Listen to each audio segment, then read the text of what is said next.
François Rivolier, qui est cofondateur de Généo Capital, partenaire de cette tournée de l'entreprise du futur. Généo Capital Entrepreneur, que vous présentez comme une société de gestion de la finance positive qui révèle le potentiel des bâtisseurs de long terme. J'adore, là, c'est une super claim que vous avez trouvé, justement. Généo, qui est une société d'investissement, d'accompagnement composée d'entrepreneurs, de familles, qui appuient les PME, les ETI dans leurs projets de développement long terme, avec des actions et des obligations convertibles apportées par plus de 250 familles entrepreneurs. Vous avez investi à peu près dans 25 entreprises, entre 5 et 30 millions, c'est ça à peu près le ticket, hein, bien sûr. Quel montant vous avez au total, donc, chez Généo ? Aujourd'hui, on gère 750 millions d'euros. 750 millions d'euros. Et vous accompagnez notamment des belles entreprises familiales, dont le groupe GBNA Santé, incarné par sa directrice générale. Bonjour Delphine Chastan, soyez la bienvenue ici, donc régionale de l'étape, hein, pour le coup, parce que c'est le premier groupe privé du secteur médecine, chirurgie, obstétrique, MCO, hein, voilà, en Gironde. Le second de la région Nouvelle-Aquitaine, 55 ans d'existence. Hein. C'est l'ancien groupe Bordeaux Nord-Aquitaine, d'où évidemment le sigle. 12 établissements de santé, dont Bordeaux Nord-Aquitaine. Je ne sais pas si vous connaissez cet établissement. Enfin, en tout cas, j'espère que vous n'irez pas le plus vite possible, hein, bien sûr. Bordeaux Rive-Droite, Bel Air, c'est de la chirurgie. Codérance, c'est une clinique. Et GBNA Santé est détenu par un actionnariat indépendant, majoritairement familial, médical, voilà, avec 2 fonds, UI Investissement, et puis Généo, qui sont entrés au capital en 2020. Vous gérez un actionnariat familiaux-financier. Tiens, un mot justement pour démarrer avec vous, peut-être Delphine, sur la gouvernance. Comment est-ce qu'on structure, quelque part, une gouvernance efficace, tout en conservant l'ADN familial? Voilà, cette âme qu'il y a dans ces groupes familiaux. Hein, on verra tout à l'heure, justement, avec un autre exemple. Bonjour à tous. Moi, j'ai beaucoup de chance puisque on travaille dans le milieu de la santé et mes 2 présidents sont des médecins. Donc ça, c'est formidable parce qu'on se comprend, c'est essentiel. Et on se comprend sur les feuilles routes stratégiques, sur les ambitions, les projets moyen, court terme. Et le binôme qu'on forme, parce qu'en fait, on est une équipe de choc, hein, parce que c'est extrêmement important. C'est aussi une des clés du succès, c'est l'agilité, la rapidité des décisions en fonction du contexte. Alors, je ne vais pas vous refaire l'épisode Covid, mais la gestion de crise dans notre milieu, c'est au quotidien. Alors, ma semaine, c'est lundi matin dans une clinique. Bon, évidemment, sur le coup des 4 heures du matin, il y a de l'eau dans le bloc opératoire. Bon, voilà, c'est ça aussi. Qu'est-ce qu'on fait? Est-ce qu'il faut prendre des décisions rapides? Donc la gestion de crise, c'est au quotidien et c'est essentiel d'avoir des présidents qui soient accessibles, une famille qui connaît très très bien Bordeaux, qui connaît très bien les besoins de la population, qui est fortement implantée et avait vraiment cet engagement du groupe pour le soin et l'accessibilité aux soins, même si on est privé, à tous. On voit, et vous mettez en avant le côté familial du groupe GBNA, il y a une cohabitation entre générations. Ça se passe bien entre les différentes générations à l'intérieur de la gouvernance du groupe?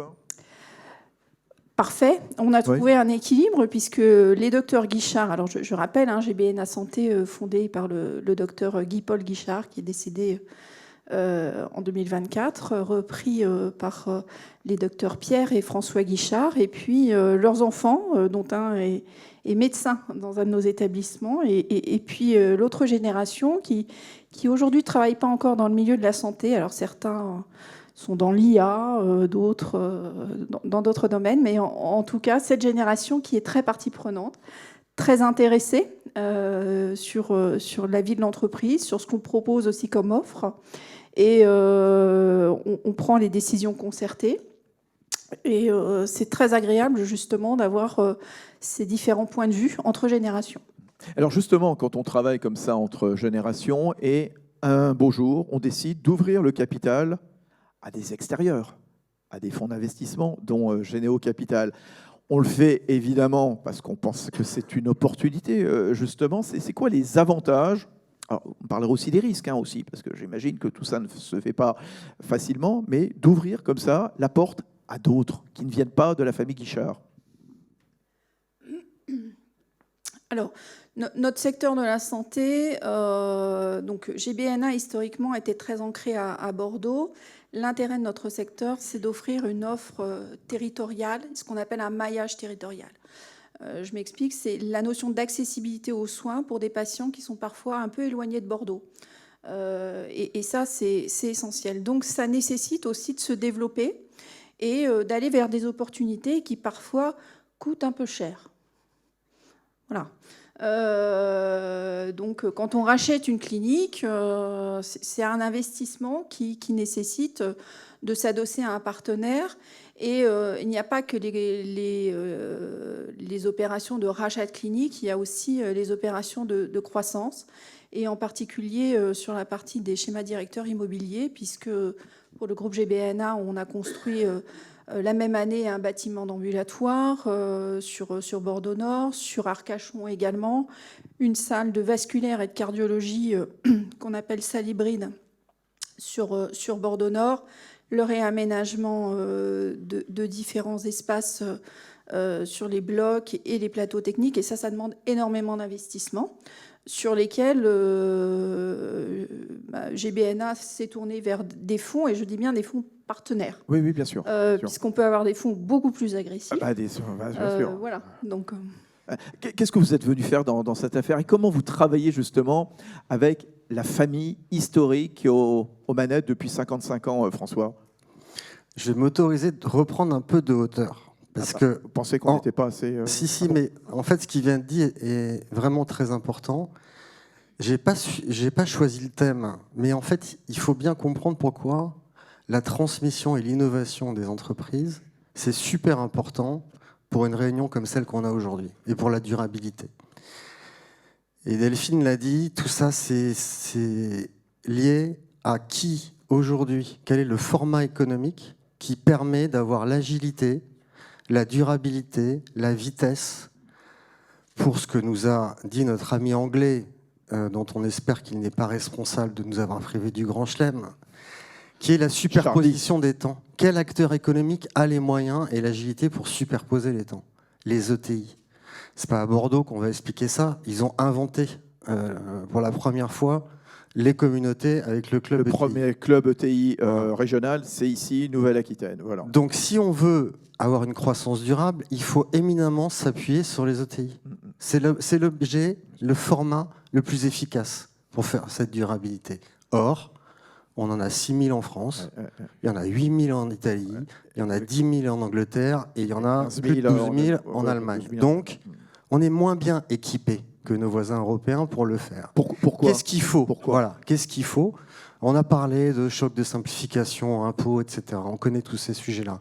Il y a deux autres sujets qui sont majeurs, qui sont la capacité à innover.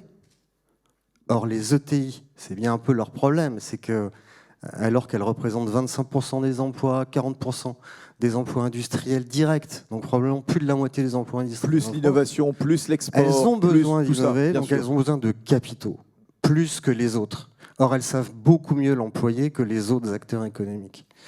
Et le deuxième sujet, c'est qu'elles ont la possibilité d'être sur un temps long. Et donc, s'il y a temps long, il y a transmission. Et tout juste. Voilà. Et donc, quand on est dans une famille comme la famille Guichard, où on a failli avoir un patron centenaire chez Guichard, il a transmis au fils, mais il n'y a personne derrière. Donc, il faut avoir des managers parce qu'on ne va pas couper l'affaire GBNA pour des problèmes de cette nature. Donc il faut qu'on ait des directeurs généraux non issus de la famille qui prennent les commandes. Il faut apporter des capitaux agiles, rapides, mais aussi long terme, pour ne pas se retrouver dans des systèmes soit de grands groupes, soit dans des entités qui n'ont plus la taille, qui n'ont plus la croissance, pour faire des gains de productivité, pour faire les investissements en innovation, pour s'équiper en IA, sur le territoire. Voilà. Donc juste, c'était pour dire, c'est très important. Ah mais vous avez totalement raison, c'est exactement ce que je voulais vous demander. Parce qu'on est bien sûr comment je finance mon innovation. Pourquoi vous défendez les ETI? Voilà, et clairement, moi j'adore les ETI, je les porte, je les raconte régulièrement. C'est quoi parce que là, vous avez rappelé des chiffres qui sont totalement évidents et, j'allais dire, voilà, au détriment de la France. C'est quoi vos propositions pour avoir davantage d'ETI, pour passer à la vitesse supérieure? Oui, il y a l'accompagnement que vous faites, par exemple avec GBNA comme avec d'autres, bien entendu. Qu'est-ce qu'il faudrait en plus? Bon, alors nous, on a une prose, on a un observatoire pour donner tout ça. On aura l'occasion d'ailleurs de donner nos conclusions rapidement. Il y a des sujets qui relèvent du régalien. Bon, je l'ai dit tout à l'heure, c'est la simplification. On ne peut pas imposer à 2 ETI le même système de réglementation qu'aux grands groupes. Il y a le principe de proportionnalité, ça, il va falloir le régler. Bon, ça a été abordé tout à l'heure. C'est impossible d'avoir la même batterie de réglementation pour une PME, une ETI et un grand groupe. Bon. Il y a le sujet de la fiscalité. Sur la fiscalité, on est un peu plus réservé. Il y a un certain nombre de dispositifs, si on est bien organisé quand même, pour arriver à avoir une fiscalité qui ne soit pas trop lourde en dehors de cette horreur qui est la fiscalité liée à la production. Enfin, tous les impôts de production, c'est vraiment ce à quoi il faut s'attaquer. Mais sur le reste, il y a quand même des dispositifs. Ensuite, de quoi ont besoin ces entreprises? Alors nous, on appelle ça le capital humain. Ce pas les ressources humaines, mais c'est le capital humain. Donc il faut mettre à leur disposition un capital humain. Il y a plein de façons. Alors, on peut internaliser, on peut externaliser, et puis on peut rentrer dans des réseaux business, comme Entreprises du futur, pour aller s'inspirer, pour aller trouver... Nous, c'est pareil, on est sur le même modèle. On a des consultants internes qui s'occupent que des sujets stratégiques et récurrents, donc c'est impact, RSE, M&A, dette. Voilà, on a pris les sujets qu'on ne peut pas laisser à l'extérieur. On a une plateforme d'experts, pour le coup un peu comme tout le monde, et puis on a nos 250 familles et entrepreneurs qui ont vécu exactement ce que Delphine a vécu et qui sont à disposition, comme les 5000 d'entreprises du futur. Tout ça, c'est des réseaux extrêmement riches et extrêmement faciles à mobiliser. Voilà, et tout ça pour leur donner plus de moyens d'innover et de se préparer à faire leur modification stratégique, qui est simple, ça a été encore dit, c'est qu'il faut abandonner un certain nombre de business models qui ne sont pas viables à long terme et aller investir sur ceux qui sont viables à moyen terme. Et l'investisseur qui vous parle, pour lui, c'est une évidence, parce que si vous avez des business models qui sont plus prometteurs à l'intérieur de l'entreprise, ben vous la vendez plus cher à un moment donné, parce que vous avez des perspectives de croissance qui sont plus élevées. Donc durabilité égale performance financière. C'est d'ailleurs inscrit dans notre raison d'être chez Généo. Et voilà, afin d'assurer des transmissions réussies et pouvoir voir ces ETI continuer à croître, à réindustrialiser le pays. Vous nous le disiez tout à l'heure, Delphine Chastan, à la tête du groupe GBNA, voilà, la force des groupes familiaux, c'est la stabilité actionnariale, le fait que voilà, on prend ses décisions en famille, on ne se précipite pas, on joue le long terme. Bien entendu, on est dans cette matinée autour de la RSE. En quoi les entreprises familiales, à votre avis, sont naturellement engagées dans une vision de croissance durable? Qu'est-ce que vous nous dites? Alors, attention, les entreprises familiales, on ne se précipite pas. On est très réactif, très agile. On est réactif, voilà. mais il y a l'argent de la famille, avec l'apport évidemment de fonds comme François et Généo, certes, mais voilà, il n'y a pas des décisions à l'emporte-pièce. Voilà. Alors, l'important, ça a été aussi pour nous d'inclure dans le RSE tous nos projets immobiliers, hein, panneaux photovoltaïques, etc. Bon, ça pour nous, c'est acquis. Cultiver l'ancrage local aussi. Cultiver l'ancrage local. Alors, Charlie, qu'on se rassure, on n'utilise pas les crèmes bébé, machin. On est passé au-delà de ça. Pourquoi? Parce qu'on s'est interrogé sur nos pratiques. Et pas nous, administratifs, mais nos médecins. Puisque nos médecins, en fait, qui sont très nombreux dans le groupe, sont tous libéraux. Donc, ce sont tous des entrepreneurs. Donc aussi, dans leur engagement au sein du groupe, ils ont un niveau d'exigence qui est à peu près autant le même que celui de nos patients. Nos patients qui veulent avoir accès à l'innovation, etc. Et nos professionnels, on ne va pas passer, se reparler de la crise des infirmières, parce qu'aujourd'hui, on a passé un cap sur lequel... le sujet des recrutements des infirmières a été extrêmement difficile, parce qu'après, quand quand elles sont, je dirais, félicitées en tant que héros, les remettre au travail au quotidien, ça a été très compliqué.